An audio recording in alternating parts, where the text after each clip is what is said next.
అందరికీ నమస్కారం.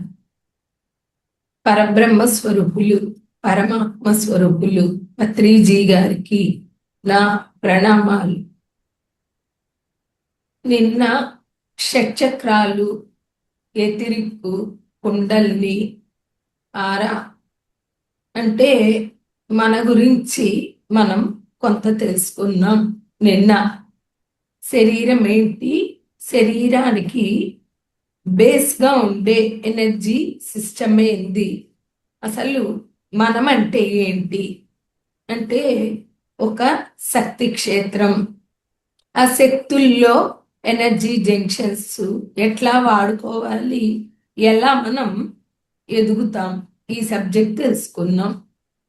ఈరోజు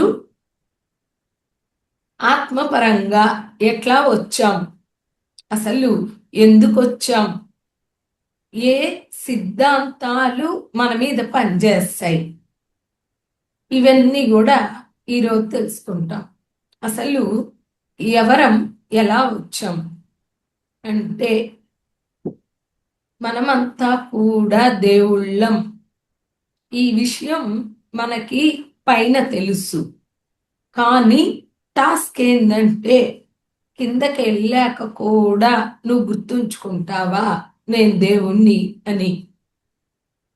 ఎందుకంటే మరుపు వస్తుంది, మాయ ఉంటది కనుక అది టాస్క్ గా తీసుకొని వచ్చాం. ఇక్కడ గేమ్ పైన చూస్తే గనక మనం ఉన్నప్పుడు అంతా కూడా ఒకటే అనేది తెలుసు, కిందకు వచ్చాక కూడా తెలుసుకోవడమే ఆధ్యాత్మికత. నేను దేవుణ్ణి, అందరూ దేవుళ్ళు, అంతా ఒకటే. డ్యూయల్టీలో వన్నెస్ అంటే ద్వంద్వత్వంలో ఏకత్వం. మరి పైన ఎంతో మంది ఉన్నారు, అంతా క్యూలో ఉన్నారు. ఈజీగా ఏం చిక్కదు ఒక జన్మ. అలాగే అందరూ కూడా రాలేరు. మనం ఏమనుకుంటున్నామంటే పైన ఉన్నోళ్ళు గ్రేట్ అని అనుకుంటున్నాం, కానీ వాళ్ళేమనుకుంటున్నారంటే మనం ధైర్యం చేయలేకపోయాము. వీళ్ళు ధైర్యం చేసి భూమికి వెళ్ళారు. ఎంతో సాహసం కావాలి భూమికి రావాలంటే. దీని మీద పత్రిజీ ఒక సబ్జెక్టే ఇచ్చారు, మానవ శరీరం తీసుకోవడం, భూమికి రావడమే పెద్ద సాహసం, పెద్ద టాస్క్. పైన అందరూ వద్దామని క్యూలో నిలబడి వాళ్ళ వంతు వచ్చేసరికి భయపడి వెనక్కి వెళ్ళిపోతారు క్యూలో. కానీ మనం భయపడలేదు, ధైర్యంగా దూకేశాము. ఒక స్టేడియం ఉంది, స్టేడియంలో ప్లేయర్స్ ఉంటారు, మరి ఆడియన్స్ కూడా ఉంటారు. మరి ప్లేయర్స్ గొప్ప వాళ్ళ, ఆడియన్స్ గొప్ప వాళ్ళ? మనకే తెలుసు, ప్లేయర్స్ గొప్పవాళ్ళు. గెలవడం కోసం, గెలుపుని సాధించడం కోసం, ఆట కోసం ఎంతో కష్టపడతారు. అది చూడటానికి కూర్చుంటాం ఆడియన్స్. మరి మనమంతా ప్లేయర్స్, పైన కూర్చున్న వాళ్ళంతా ఆడియన్స్. ఇప్పుడు మనం డిసైడ్ చేసుకుందాం ఎవరు గ్రేట్. మనం చెప్తాం ధ్యానం చేస్తే యాస్ట్రల్ మాస్టర్స్ హెల్ప్ చేస్తారు అని. హెల్ప్ చేయడం వాళ్ళ డ్యూటీ. వాళ్ళకున్న ఒకే ఒక్క పని మనకి సహాయం చేయడమే. ఎందుకంటే మనం ఇక్కడ ఆడుతున్నాం, కష్టపడుతున్నాం, ఎన్నో సాధిస్తున్నాం ఈ శరీరంతో. ఈ శరీరానికి లిమిటేషన్స్ ఉన్నాయి, అయినా కూడా సాధిస్తున్నాం కనుక వాళ్ళు సహాయం చేయడం వాళ్ళ డ్యూటీ. ధ్యానంలో అది ఇవ్వండి, ఇది చేయండి అడగాల్సిన పనే లేదు. మనం సాధన చేస్తే మనకి రావాల్సినవన్నీ కూడా చూసుకోవడం వాళ్ళ డ్యూటీ. అలాగే ఇక్కడ మనం చేసే పర్ఫార్మెన్స్ వాళ్ళు చూస్తూ ఉంటారు. మరి ఎందుకు కష్టం, ఎందుకు సాహసం, ఈ విషయం మనం తెలుసుకుందాం. ఇది పత్రిజీ గారు ఇచ్చిన 6 సిద్ధాంతాలు అని చెప్పి ఇచ్చారు. ఫస్ట్ ఆత్మ సిద్ధాంతం అంటే ఆత్మ తన ప్రయాణాన్ని భూమి మీదకి స్టార్ట్ చేస్తుంది, అక్కడ స్టార్ట్ అవుద్ది ఆత్మ సిద్ధాంతం.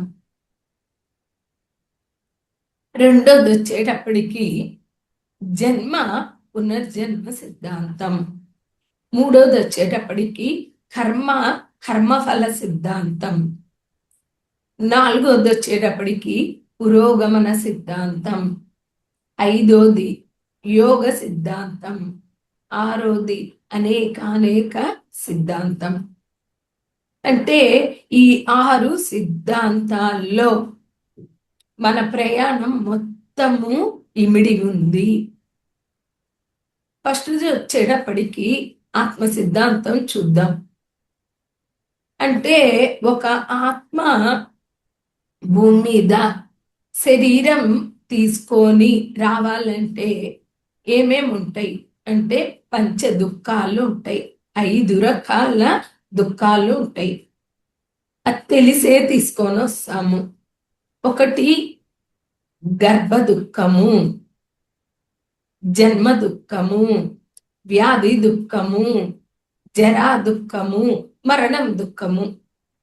పంచ దుఃఖాలు అంటే ఫస్ట్ గర్భ దుఃఖం చూద్దాం. ఒక చిన్న ప్లేస్లో అంటే తల్లి గర్భంలో 9 నెలలు, ఎంత చిన్న ప్లేస్లో ఆ శరీరము 9 నెలలు ఉండాలంటే సులభమా కష్టమా? కష్టం. మలమూత్రాల్లో చీకటి గదిలో మనల్ని పెడితే ఎలా ఉంటది అలా ఉంటది. 9 నెలలు ఇది గర్భ దుఃఖం. జ్ఞాపకం లేదు కాబట్టి మనకు తెలియట్లేదు. జ్ఞాపకం ఉంటే ఎంత నరకంగా అనుభవించింది అది జ్ఞాపకం చేసుకున్నా కూడా నరకంగానే ఉంటది, దుఃఖంగానే ఉంటది. కనుక ఇది గర్భ దుఃఖం. పైన ఉన్నోళ్ళకి గర్భ దుఃఖం ఉందా? లేదు. వాళ్ళు హ్యాపీగా ఎనర్జీ ఫామ్స్ లో తిరుగుతూ ఉంటారు. రెండోది జన్మ దుఃఖం. ఒక చిన్న ద్వారం నుంచి ఆ బిడ్డ ఎంత కష్టపడితే ఈ భూమి మీదకి వస్తుంది. కాబట్టి ఇది జన్మ దుఃఖం. ఇది కూడా జ్ఞాపకం ఉండదు కాబట్టి మనకి తెలీదు. కానీ ఆ సమయంలో ఆ బిడ్డ దుఃఖాన్ని అనుభవిస్తుంది, కష్టాన్ని అనుభవిస్తుంది. ఇది రెండోది. మూడోది వచ్చేటప్పటికి మనకి వ్యాధి దుఃఖం. మనిషి అన్నోడికి భూమి మీద చిన్నదో పెద్దదో రకరకాల వ్యాధులు వస్తుంటాయి. ఈ శరీరంతో ఆ వ్యాధుల యొక్క భారాన్ని, బాధని, కష్టాన్ని అనుభవిస్తుంటాం, నష్టాలు కూడా అనుభవిస్తుంటాం. మరి అటువంటి శరీరంతో వ్యాధి దుఃఖాన్ని అనుభవిస్తాము. ఇది మూడో దుఃఖము, వ్యాధి దుఃఖము. నెక్స్ట్ జరా దుఃఖము. అంటే ముసలితనం వస్తుంది, కాళ్ళు చేతులు పనిచేయవు, ఇంద్రియాలు సరిగ్గా పనిచేయవు, ఇతరుల మీద ఆధారపడతాము, ఇతరుల దయతో ఉంటాము. అన్నీ తెలిసినా చెప్పినా ఎవరు పట్టించుకోరు, వినరు. అలాగే పెద్ద వయసు వస్తే ఎవరు మదిస్తారు. కాబట్టి జరా దుఃఖము. అక్కడే మనం ఒక జ్ఞానం తెలుసుకోవాలి. ఆదిశంకరుడు చెప్తాడు, మాకురు ధనజన యవ్వన గర్వం హరతి నిమేషత్ కాల సర్వం మాయామయమిదం అఖిలం హిత్వా బ్రహ్మపదంతం ప్రవిశ విదిత్వ అంటాడు. అంటే భూమి మీద ధన జన యవ్వన గర్వం 3 గర్వాలు ఉంటాయి. నాకు డబ్బుంది తిరుగులేదు అనే గర్వం ఉంటది. జనం ఎక్కడ డబ్బుందో జనం కూడా ఉంటారు. ఎందుకంటే డబ్బు పోసి అందరినీ పోషిస్తారు కదా. తిండి పెట్టి డబ్బు పోసి ఇంకా రకరకాలుగా పోషిస్తే మరి జనం ఉంటారు కదా. మూడోది యవ్వనం అంటే నాకు వయసు ఉంది, ఏమైనా చెయ్యొచ్చు, ఏమైనా మాట్లాడచ్చు అనే గర్వం ఉంటుంది. ధన జన యవ్వన గర్వం. హరతి నిమేషత్ కాల సర్వం. కాలం నిమిషాల్లో మొత్తం తీసుకెళ్ళిపోతుంది. డబ్బు అయిపోద్ది, యవ్వనం అయిపోద్ది, జనం వెళ్ళిపోతారు, మన వెనక ఉండే వాళ్ళు మన చుట్టూ మనోళ్లే వెళ్ళిపోతారు. మొత్తం ఖాళీ అయిపోతాయి నిమిషాల్లో.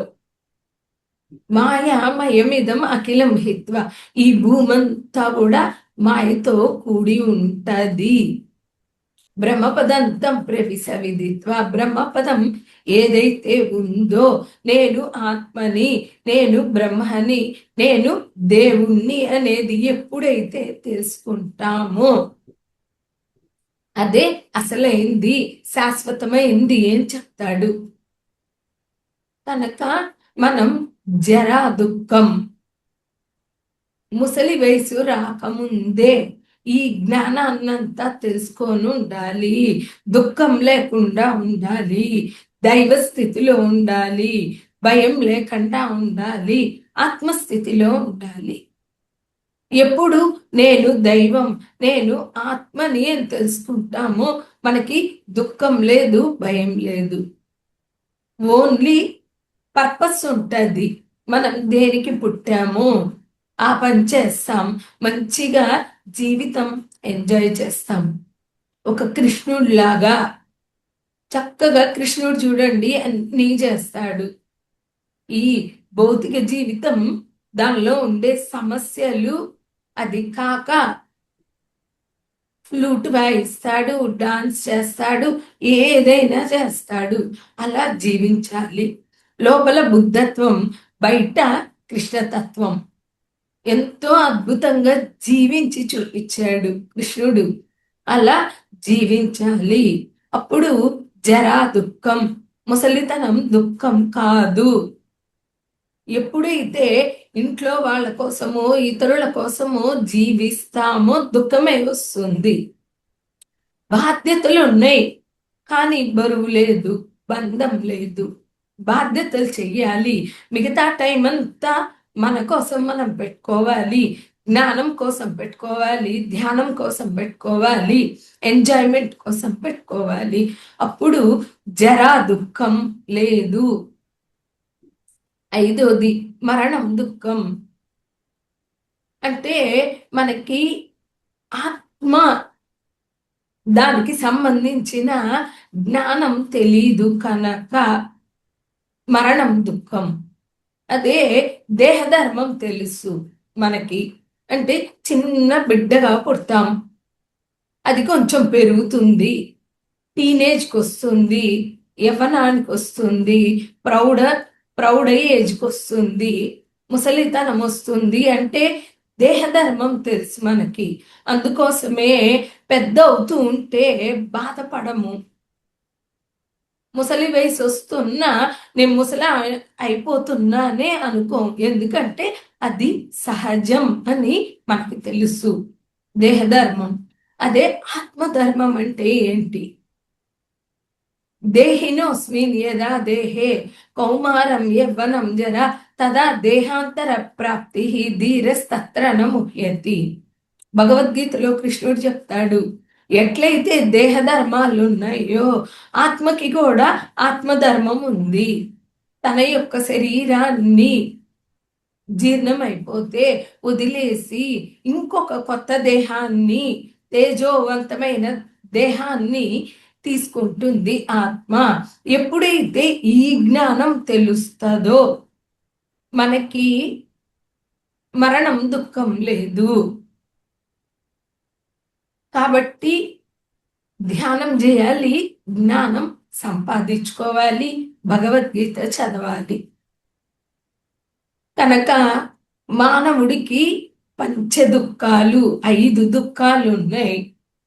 ఎప్పుడైతే ఈ 5 దుఃఖాల్ని మనము జయిస్తామో దాన్నే ముక్తి అని చెప్పాము, దాన్నే ఆధ్యాత్మికత అని చెప్పాము. ఇక్కడ ఆదిశంకరుడు ఓ మాట చెప్తాడు, భగవద్గీత కించిత దీత గంగా జలలవ కణికా పీత సకృదప్యేన మురారి సమర్చ క్రియతే తస్యయమేన చర్చ. అంటే ఈ శరీరం వదిలేసి పైకెళ్ళాక యముడు ఏమడుగుతాడంట, భగవద్గీత కించిత దీత, నువ్వు అంత కష్టపడి భూమి దాకా ప్రయాణం చేసి వచ్చావు కదా, ఏం నేర్చుకొని వచ్చావు? భగవద్గీత కొంచెమైనా చదివావా? గంగా జలలవ కణికా పీత, గంగా జలం అంటే ధ్యానంలో కేచరి ముద్రలో విశ్వమయ ప్రాణశక్తి మన లాలాజలంతో కలిసినప్పుడు, అవి మనం మింగినప్పుడు దాన్ని గంగా జలం అని చెప్పాడు. గంగా జలలవ కణికా పీత, ఒక బొట్టైనా తాగావా అంటే కొంచెం ధ్యానమేమైనా చేసావా, భూమికి వెళ్ళావు కదా. సకృదప్యేన మురారి సమర్చ అంటే నువ్వు భూమి మీదకి వెళ్ళి కొంచెమన్నా ఆత్మజ్ఞానం నేర్చుకున్నావా లేదా? ఊరికే తిని నిద్రపోయి వచ్చావా? పునరపి జననం పునరపి మరణం పునరపి జనని జఠరే శయనం. మళ్ళీ పుడుతూ సస్తూ ఉన్నావా? తిని నిద్రపోయి వచ్చావా? లేదా ఏమన్నా కొంచెం భగవద్గీత చదివి ధ్యానం చేసి కొంచెం ఆత్మజ్ఞానం, మురారి అంటే కృష్ణుడు, మరి కృష్ణుడిలాగా కొంచెం ఆత్మజ్ఞానం ఏమన్నా సంపాదించుకొని వచ్చావా? ఇవన్నీ చేస్తే నీతో చర్చ లేదు, మీటింగ్ లేదు, ఏమే నా నా చర్చ, లేకపోతే మీటింగ్ ఉంది, కూర్చో మాట్లాడదాం.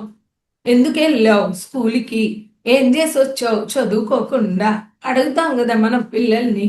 మార్క్స్ రాపోతే, రోజు స్కూల్కి వెళ్తున్నావు కదరా, ఏం నేర్చుకొచ్చావు, ఊరికే వెళ్ళొస్తున్నావా అంటాం కదా. అలా ఎవడు అడుగుతాడు, భూమి మీదకి వెళ్ళావు కదా, అంత కష్టపడి శరీరం తీసుకొని ఏం చేసి వచ్చావు, తిని నిద్రపోయి వచ్చావా, ఏమన్నా సాధించావా అని అడుగుతాడంట. కనుక ఎప్పుడు మనం మనల్ని మనం ఉద్ధరించుకోవడానికి ప్రయత్నం చేయాలి. ధ్యానం, స్వాధ్యాయం, సజ్జన సాంగత్యం రోజు చెయ్యాలి. నెక్స్ట్ వచ్చేటప్పటికి రెండో సిద్ధాంతం, ఫస్ట్ది ఆత్మ సిద్ధాంతం. మనం ప్లేయర్స్ ఎంతో కష్టపడుతున్నాం, మనమంతా గొప్పవాళ్ళం, మనం సాహసం చేస్తున్నాం. నెక్స్ట్ వచ్చేటప్పటికి జన్మ పునర్జన్మ సిద్ధాంతం. అంటే ఒకసారి పుడతాము, మళ్ళీ కొంత నేర్చుకొని చనిపోతాం, మళ్ళీ పుడతాం, ఇలా ఎప్పటిదాకా పుడుతూ ఉంటాం అని. అంటే 3 రకాల కర్మలు చేస్తాము. ఫస్ట్ 100, 150 జన్మల్లో అమాయకంగా ఉండే ఆత్మ దుష్టుల సాంగత్యంతో దుష్ట పనులు చేస్తూ దుష్కర్మలు చేస్తూ కర్మచక్రంలో, జన్మచక్రంలో ఉంటాము. ఫస్ట్ దుష్కామ కర్మ, సత్కర్మ, నిష్కామ కర్మ. కాబట్టి మనం ఫస్ట్ జన్మల్లో ఈ కర్మలు చేస్తాము, దుష్కర్మలు. పాపకర్మల వల్ల ఆ పాపం అనే ఫలం మన అకౌంట్లోకి వెళ్ళిపోతుంది. ఎప్పుడైతే అకౌంట్లోకి వెళ్ళిపోయిందో అది మనం మళ్ళీ అనుభవించడానికి రావాలి. కనుక కర్మచక్రంలో ఉంటాము. జన్మ చక్రంలో ఉంటాం, మళ్ళీ జన్మ తీసుకోవాలి ఆ ఫలం అనుభవించడానికి. అందుకే కృష్ణుడు పూర్వజన్మ కృతం పాపం వ్యాధి రూపేణ పీడియతే అంటే వ్యాధి రూపంలో మనం ఆ పాపాలు తీసుకొస్తాము. ఇట్లా 100-150 జన్మలు గడిచిపోద్ది దుష్కర్మల్లో. ఎప్పుడైతే ధ్యానం చేస్తామో, ధ్యానం catalyst, meditation is a catalyst. అంటే ఒక 2 కెమికల్స్ని యాడ్ చేస్తే అది రియాక్ట్ అవ్వడానికి 3 నెలలు పడుతుంది అనుకోండి ఎగ్జాంపుల్కి. అదే గనక ఒక బొట్టు క్యాటలిస్ట్ వేస్తే 3 రోజుల్లో అయిపోద్ది. అంటే ఏం జరిగింది? స్పీడప్, తొందరగా జరుగుతుంది.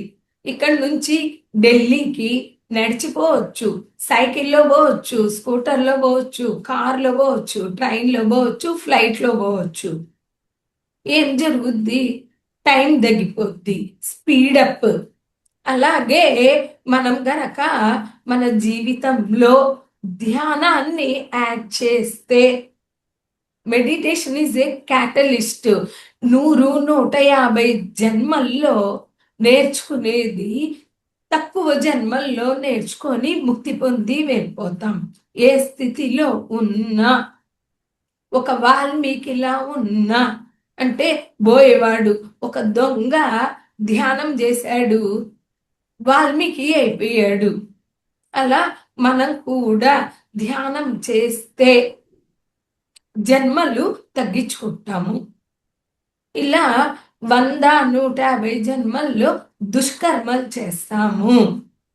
అక్కడి నుంచి నిదానంగా ఆ ఆత్మ మేల్కొని సజ్జనులతో చేరినందువల్ల సత్కర్మలు చేయడం మొదలు పెడతాం. అంటే మంచి వాళ్ళతో ఫ్రెండ్షిప్ చేయడం వల్ల.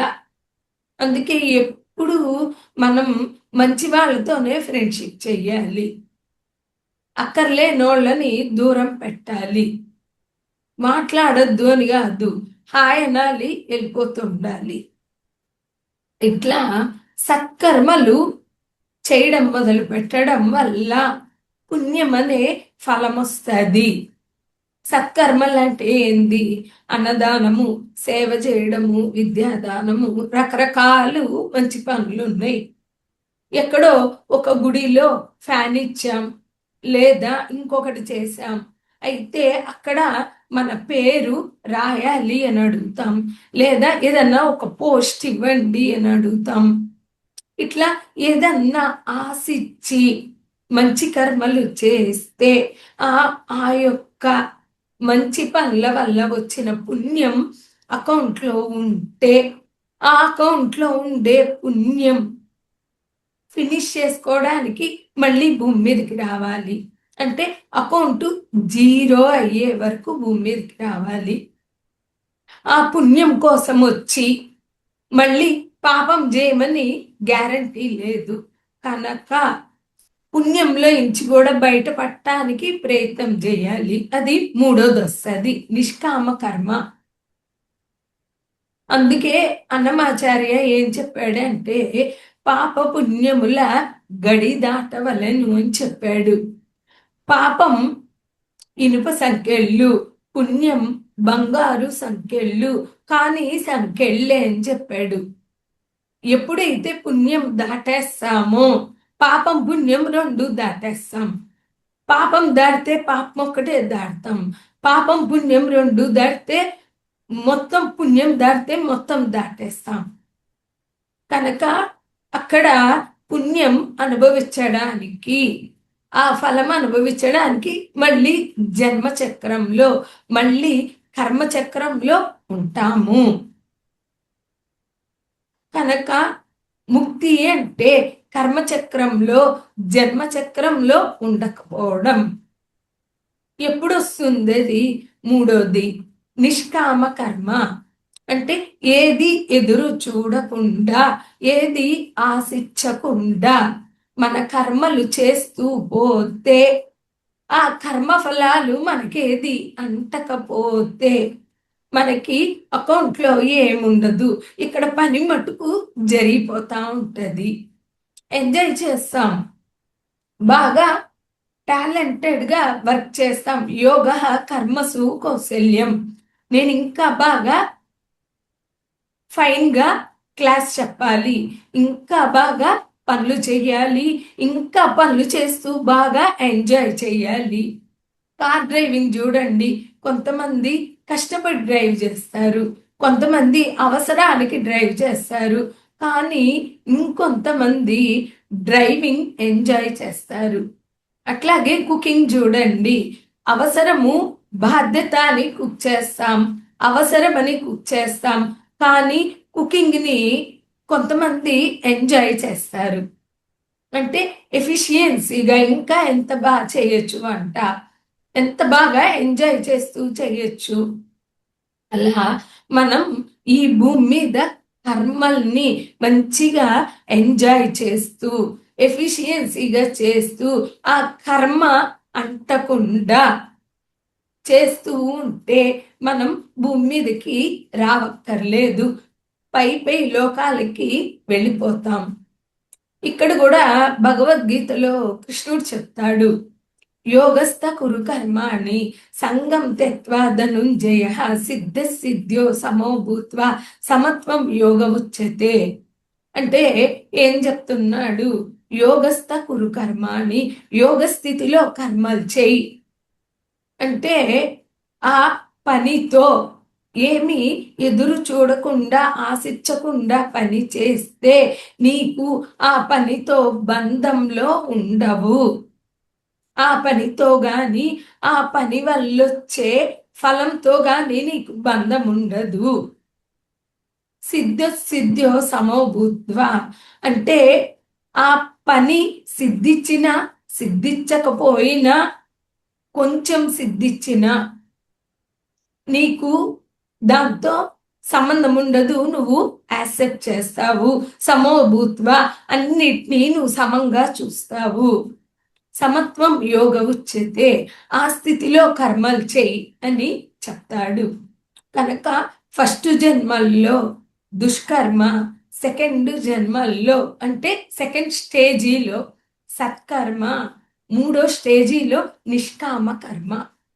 నిష్కామ కర్మ అంటే నిష్ అంటే ఏమీ లేదు, కామ అంటే కోరిక, అంటే ఏ కోరిక లేకుండా కర్మలు చేయడం. నిష్కామ కర్మలో మానవుడు ఉండాలి. ఈ ఆత్మకి విముక్తి స్థితిలో కర్మలు చేయాలి. ఇది మనం సెకండ్ సిద్ధాంతం, దట్ ఈజ్ జన్మ పునర్జన్మ సిద్ధాంతం. మూడోది వచ్చేటప్పటికి కర్మఫల సిద్ధాంతం. అంటే ఏదన్నా ఒక కర్మ చేస్తే దాని యొక్క ఫలాలు వస్తాయి అనుకున్నాం. ఇప్పుడు ఆ వచ్చినవి ఎక్కడ ఉంటాయి?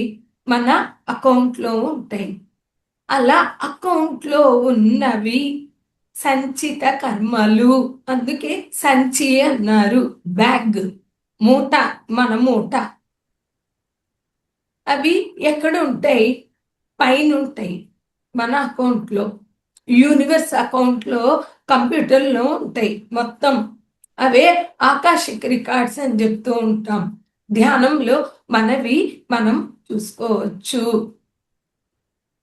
ఇవంతా అక్కడ కూర్చొని లెక్కలు కట్టడానికే యముడు చిత్రగుప్తుడు ఉంటాడు. అయితే భూమి మీదకి వచ్చేటప్పుడు మనం కొన్ని తెచ్చుకుంటాం. ఈ జన్మలో నేను అనుభవించాల్సిన కర్మలు, రుణాలు, సాధించాల్సిన నేర్చుకోవాల్సిన విషయాలు, లెర్నింగ్స్ అన్నీ కలిపి ఒక పిడికిలి గింజలు ఎన్ని పడతాయో అన్ని కర్మలతో వస్తాం ఇక్కడికి. డిజైనింగ్ నిన్న తెలుసుకున్నాం కదా, ఎథరిక్ బాడీ, ఎనర్జీ బాడీ.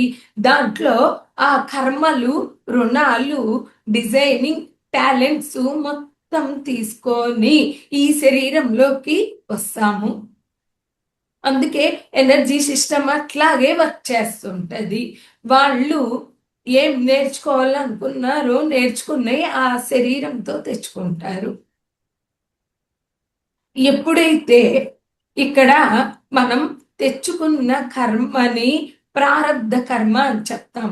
అందుకే పెద్దోళ్ళు చూడండి, వాళ్ళ మాటల్లో మొత్తం జ్ఞానం ఉంటుంది. ఒక్క మాట మాట్లాడినా అది జ్ఞానంతో రిలేట్ అయి ఉంటుంది. నా ప్రారబ్ధం అంటారు వాళ్ళు. కష్టం వస్తే అంటే నేను తెచ్చుకున్నాను. ఈ పిడికిల్లో ఎన్ని గింజలు పడతాయో అన్ని కర్మలు. పైన మనం శరీరం ఉండదు కాబట్టి చెప్తాము, ఓ నేను ఇన్ని కర్మలు తీసుకెళ్తా, నా వల్ల వద్ది అంటే అక్కడ చెప్తారు వాళ్ళు, బాబు ఇక్కడ సులభం, కిందకెళ్తే కష్టం, నీ వల్ల వద్దు, నువ్వు ఇన్ని తీసుకెళ్ళు చాలు, ఇంతకన్నా తీసుకెళ్తే కష్టపడతావు, దీనికే లబో దిబో కొట్టుకుంటున్నావు ఇక్కడ ఒక కష్టం రాగానే, కాబట్టి ఇంతకన్నా నీ వల్ల కాదు అని చెప్పి తెచ్చుకుంటాం. అయితే అజ్ఞానం వల్ల శక్తి లేకపోవడాన, ధ్యాన సాధన లేకపోవడాన ఆ పిడికిలి గింజలు తడిసి మోపిడవుతున్నాయి. చెప్తారు కదా, పాతోళ్ళు గింజలు డ్రైగా ఉంటే ఇన్నే, అదే గనక నీళ్ళల్లో తడిస్తే బుట్టెడవుతాయి, బుట్టెడు తట్టెడవుతాయి. కనుక అజ్ఞానం అంటే మనకి తెలియకపోవడం, దీనివల్ల ఆ గింజలు తడిసి మళ్ళీ మొలకెత్తుతాయి. అదే గనక ధ్యానం ఉంటే, జ్ఞానం ఉంటే ఆ గింజలన్నీ కూడా ఏగిచ్చిన గింజల్లా మొలకెత్తకుండా ఆ ప్రారబ్ధ కర్మ ఏ తెచ్చుకున్నామో కొంచెంతో మొత్తం జ్ఞానం నేర్చుకొని ఖాళీ చేసుకుంటాం. లేకపోతే ఆ గింజలు తడిసి తిరిగి మొలకెత్తి మళ్ళీ జన్మలకి కారణమవుతాయి. అంటే ప్రారబ్ధ కర్మ నుండి అజ్ఞానం వల్ల క్రియమాణాని కర్మ అంటే ఉన్న కర్మకి ఇంకొంచెం కర్మని యాడ్ చేసుకుంటాం. అంటే ఇంకా కొంచెం సంచిత కర్మ పెరిగింది, బ్యాగ్ వెయిట్ పెరిగింది. ఎప్పుడైతే ధ్యానం ఉంటుందో, జ్ఞానం ఉంటుందో, మన ప్రారబ్ధ కర్మ ఎక్కువతో కాక కొంచెంతో క్లియర్ చేసుకుంటాం. అందుకే ధ్యానంలో నొప్పులు వస్తే కళ్ళు తెరవద్దు. ఆ కొంచెం నొప్పి భరిస్తే, ఓర్చుకుంటే ఎన్నో సంవత్సరాల కర్మ ఫినిష్ అయిపోతుంది. అందుకే పత్రిజీ సహనమే ప్రగతి అని చెప్తారు. సహనం కావాలి. ఇప్పుడు ఈ క్రియమానాన్ని కర్మ చేర్చి పెట్టుకోకుండా, అంటే ఒక కర్మ తెచ్చుకుంటే తిట్టుకోకుండా, విసుక్కోకుండా, ఓర్పుగా సాల్వ్ చేసుకుంటే బద్ధకం లేకుండా ఆ కర్మ ఫినిష్ అయిపోద్ది. అట్లాంటి ఫినిష్ చేసేయచ్చు. ఇప్పుడు ఏమైంది, ప్రారబ్ధ కర్మ 0 అయిపోయింది. ఇంకా నాకు శక్తి జ్ఞానం ఉంది, నా శరీరం ఓపికతో ఉంది, పైనున్న సంచిత కర్మలు కిందకి దింపుకొని క్లియర్ చేసుకోవచ్చు. అంటే ప్రమోషన్. కొంతమంది పిల్లలు ఉంటారు, బాగా చదివితే double promotion, 4th to 6th వెళ్ళిపోతారు. అంటే కెపాసిటీ ఉంది వాళ్ళకి. అట్లా ధ్యానం జ్ఞానంతో మనం మన కెపాసిటీ పెరుగుద్ది కాబట్టి మన సంచిత కర్మలు కూడా క్లియర్ చేసుకోవచ్చు. అలాగే ధ్యానం వల్ల, జ్ఞానం వల్ల, జ్ఞానపూర్వకంగా మాటల వల్ల, జ్ఞానపూర్వకమైన ఆలోచనల వల్ల, సరి అయిన కర్మల వల్ల, సరి అయిన సేవ వల్ల, ఇతరులకు మనం సహాయం చేయడం వల్ల ఆటోమేటిక్గా మనకి ఆగామి కర్మ చేరదు. అంటే రాబోయే కర్మ కూడబెట్టుకోవట్లేదు. అంటే ఇప్పుడు ఇక్కడ నో ప్రారబ్ధ కర్మ అంటే ప్రారబ్ధ కర్మ లేదు. సంచిత కర్మలు దింపి జీరో చేసుకుంటున్నాం. సంచిత కర్మలు లేవు, ఆగామి కర్మలు కూడా చేర్చి పెట్టుకోవట్లేదు కాబట్టి అకౌంట్ జీరో చేసుకోవచ్చు. కనుక కర్మ కర్మఫల సిద్ధాంతం. ఇక్కడ మనం కొన్ని సినిమాలు చూస్తే చాలా బాగుంటాయి, కొన్ని బుక్స్ చదివితే ఇంకా అద్భుతంగా ఉంటాయి. ఎకోస్ ఆఫ్ ద సోల్స్, ఒక ఆత్మ ఎట్లా డిజైన్ చేసుకుంటుంది. ఇక్కడ ఒక ఎకో బుడైననే ఆమెకి సైకిక్ పవర్స్ ఉంటాయి. ప్రెగ్నెంట్ గా ఉన్న తల్లులతో కమ్యూనికేట్ అయ్యి ఆ బిడ్డలతోటి మాట్లాడడం, ఆ బిడ్డ తాలూకు ఆత్మతో పైలోకాల్లో మాట్లాడడం, వాళ్ళెట్లా డిసైడ్ చేసుకుంటారో కనుక్కోవడం, ఇవన్నీ చేస్తూ ఉంటుందామా. ఎలా అంటే ఒక ఫ్రెండ్ డెలివరీ అవ్వక కష్టపడుతుంటే అక్కడ ఆ బిడ్డతో కమ్యూనికేట్ చేస్తే ఆ బిడ్డ పైలోకాల్లో ఉంటే ఈమె కమ్యూనికేట్ చేస్తుంది.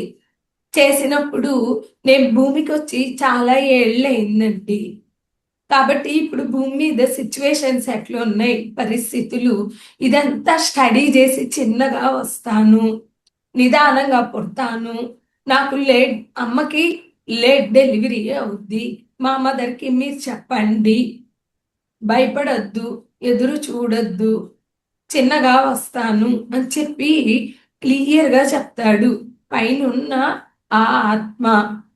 అట్లాగే ఇంకొక కేసులో ఒక బిడ్డ పుడుతుంది. ఆ బిడ్డ పుట్టినప్పటి నుంచి ఏడుస్తా ఉంటది. ఏంది కారణం అని చెప్పి ఈమె ఆ బిడ్డ యొక్క సోల్తో మాట్లాడినప్పుడు ఆ బిడ్డ చెప్తుంది, నాకు ఇష్టం లేని పేరు పెట్టారు, నాకు ఈ పేరొద్దు, పలానా పేరు పెట్టండి అని చెప్పినప్పుడు ఆ పేరు మార్చినప్పుడు ఆ బిడ్డ సైలెంట్ అయిపోద్ది. అంటే ఆత్మకి ఎంత క్లారిటీ ఉంటుంది, ఎలా జీవించాలి, ఏం చెయ్యాలి, ఏం కావాలి, ఇన్నిటి మీద క్లారిటీ ఉంటుంది.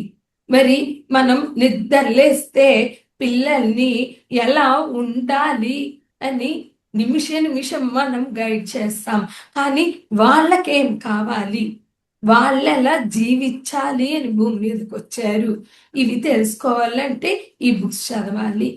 And many masters many lifes, ఎన్నో జన్మలు ఎందరో మాస్టర్స్. ఈ బుక్ చదవాలి. మళ్ళీ జన్మిస్తాం, బర్న్ అగైన్, ఇట్లాంటివి ఎన్నో అద్భుతమైన బుక్స్ ఉన్నాయి. ఆత్మాయణం ఉంది, అట్లాగే లోక్ సంగ్రామ్ బుక్స్ ఉన్నాయి, ఇవి చదవాలి. అండ్ మూవీస్ చూస్తే కనుక అనేక సింబు మూవీ ఉంది, అలాగే ధనుష్ మూవీ ఉంది, వినోదయ చిత్తం మూవీ ఉంది, మరో లోకం ఇరండం ఉలగం, దీంట్లో జన్మలు, కర్మలు, ఆ మొత్తం విషయాలు చాలా అద్భుతంగా ఉంటాయి. అండ్ తెలుగులో మగధీర సినిమా చూడండి, ఎంత అద్భుతంగా ఉంటుందో. ముందు జన్మల్లో ఏం చేశాం, మళ్ళీ ఎట్లా కంటిన్యూ అవుతుంది, అదే విలన్ ఎలా వచ్చాడు, అక్కడ శ్రీహరి వాళ్ళని విడదీసిన పాపానికి ఈ జన్మలో తను ఎట్లా తను ప్రేమించిన అమ్మాయిని విడిపోయాడు, మళ్ళీ ఎట్లా వీళ్ళిద్దరిని కలిపాడు, మొత్తం చాలా అద్భుతంగా ఉంటుంది మగధీర సినిమా. కర్మ సిద్ధాంతం పర్ఫెక్ట్ గా తీసిన మూవీ అది. ఇట్లాంటి సినిమాలు చూస్తూ ఉంటే మనకి మన జ్ఞానం చాలా సులభంగా పెరుగుద్ది. అటు మూవీ ఎంజాయ్ చేస్తాం, ఇటుపక్క జ్ఞానం పెరుగుద్ది. అండ్ బుక్స్ ఇది కూడా డైలీ చదవాలి. ఇంగ్లీష్లో ఒక 3 మూవీస్ ఉన్నాయి. పత్రిజీ పర్టికులర్గా చెప్పారు, ఆస్ట్రల్ సిటీ, ఆ సినిమాని చూడండి అని చెప్పారు. Next doctor strange part 1 part 2 మన గురించి అద్భుతంగా ఉంటది. మన శరీరాలేంటి, డైమెన్షన్స్ ఏంటి, ఎంతమంది నెగటివ్ ఫోర్సెస్ వస్తే ఎంతమంది గురువులు మనల్ని కాపాడుతున్నారు. అట్లాగే మల్టీ డైమెన్షనల్ అంటే మనం ఇక్కడ ఉంటాము, మిగతా యూనివర్సెస్ లో కూడా ఉంటాము. చెప్తూ ఉంటాం మనల్ని పోలిన వాళ్ళు 7 ఉంటారు అని. భూమి మీద కాదు, అన్ని రకాల ప్లేన్స్ లో ఉంటారు. ఇది మనకు పెద్దోళ్ళు చెప్పారు కనుక ఇవన్నీ తెలుసుకోవాలి. ఇప్పుడు ఓపిక ఉన్నప్పుడే, శరీరము ఇంద్రియాలు సరిగ్గా పనిచేసినప్పుడే, మన బుద్ధి సరిగా పనిచేసినప్పుడే, శక్తి ఉన్నప్పుడే ఇవన్నీ తెలుసుకోవాలి. నెక్స్ట్ వచ్చేటప్పటికి పురోగమన సిద్ధాంతం. మనం ఆత్మ సిద్ధాంతం, జన్మ పునర్జన్మ సిద్ధాంతం, కర్మఫల సిద్ధాంతం, ఇవి 3 తెలుసుకున్నాం. నెక్స్ట్ పురోగమన సిద్ధాంతంలో ఒక ఆత్మ ఎప్పుడూ కూడా పురోగమిస్తూనే ఉంటది, వెనక్కి వెళ్ళదు. అంటే ఈ జన్మలో 35 మార్కులు వస్తే నెక్స్ట్ జన్మలో 40 వస్తాయి. ఎక్కువ తక్కువ కాదు. ఫస్ట్ 35 కన్నా 40 ఎక్కువ అంటే 5 మార్కులైనా పురోగమనమే. ఇంకొక జన్మలో 42, 45 ఇట్లా ఎప్పుడు కూడా ఆత్మ తిరోగమనంలో ఉండదు, పురోగమనంలో ఉంటది. ఎంతో కొంత నేర్చుకుంటది, కొంచెమైనా నేర్చుకుంటది. కనుక ఎప్పుడు కూడా నిరాశపడాల్సిన అవసరం లేదు ఎవరైనా. కానీ వీలున్నంత వరకు నేర్చుకోవడానికి, యాక్టివ్గా ఉండడానికి మనం ఎప్పటికప్పుడు సిద్ధంగా ఉండాలి. నెక్స్ట్ వచ్చేటప్పటికి యోగ సిద్ధాంతం. అంటే ఇప్పుడు మనం ఇంతమంది ధ్యానానికి వచ్చాం, జ్ఞానాన్ని వింటున్నాం, చెప్పుకుంటున్నాం, డిస్కస్ చేసుకుంటున్నాం, బుక్స్ చదువుతున్నాం. అంటే ఆధ్యాత్మికతలోకి, యోగంలోకి సులభంగా రాలేము. అంటే ఇంకెంత గొప్ప విషయం. మానవ జన్మకి రావడమే కష్టం, వచ్చాక ఆధ్యాత్మికతలోకి రావడం ఇంకా కష్టం. యోగానికి ద్వారాలు తెరుచుకున్నాయి అంటే ఎన్నో జన్మల్లో ఎన్నో పుణ్యకార్యాలు చేస్తేనే మనకి యోగ ద్వారాలు తెచ్చుకుంటాయి. అందుకే మీరు చూడండి, ప్రపంచకానికి సంబంధించిన విషయాలు ఎంతో ఫాస్ట్గా ఉంటారు. ఇంకా కొంతమంది ప్రాపంచిక దానాలు, సేవలు చేస్తా ఉంటారు, కానీ ధ్యానానికి పిలిస్తే రారు. ధ్యానం సులభం కాదు. లాస్ట్ 400-450 జన్మలయ్యాక ఆఖరి 40-50 జన్మల్లో మాత్రమే మనం ఆధ్యాత్మికతకి, ధ్యానానికి వస్తాం. అంటే ఎంత గ్రేట్ పీపుల్ ఇక్కడికి వచ్చిన వాళ్ళు, ఇప్పుడు ఇక్కడ ఉన్న వాళ్ళు. కనుక యోగ సిద్ధాంతం, ఇంత ట్రావెల్ చేస్తేనే మనం ఇక్కడికి వచ్చాము. ఇంకిక్కడి నుంచి ధ్యానంతో, జ్ఞానంతో ఇంకా మంచిగా ముందుకెళ్ళిపోతాము. ఒక ఆత్మ జ్ఞానం నుండి బ్రహ్మ జ్ఞానిగా ఎదుగుతాము. ఇక్కడ దాకా వచ్చామంటే ఆత్మ జ్ఞానం స్టార్ట్ చేసేసాం. ఇక్కడ నుంచి బ్రహ్మ జ్ఞానము అంటే అనేక సిద్ధాంతం. ఎక్కడికి పోయినా, అంటే ఏ లోకానికి పోయినా, ఏ నక్షత్ర మండలానికి పోయినా, ఏ గ్రహాలకు పోయినా, అక్కడ ఎక్కడికి పోయినా విశ్వమంతా డ్యూయల్టీ ఉంటది, ద్వంద్వత్వం ఉంటది. స్టార్ వార్స్ అంటే ఒక గ్రహానికి ఇంకో గ్రహానికి యుద్ధాలు ఉంటాయి. ఇక్కడ ఒక్కటే కొట్టుకోవట్లేదు, అక్కడ కూడా కొట్టుకుంటాం. ఇంద్రుడు వచ్చి ఇక్కడ వాళ్ళతో యుద్ధం చేశాడు. దీనికి మనకి కొన్ని బుక్స్ ఉన్నాయి, నక్షత్ర మిత్రులు, నక్షత్ర లోకాలు, వీటిల్లో ఈ టాపిక్స్ వస్తాయి కనుక అనేక సిద్ధాంతం, ద్వంద్వత్వంలో ఏకత్వం, ఈ బ్రహ్మ జ్ఞానం అంతా తెలుసుకోవడమే ఆత్మ యొక్క ప్రయాణం ఫినిష్ అవుతుంది.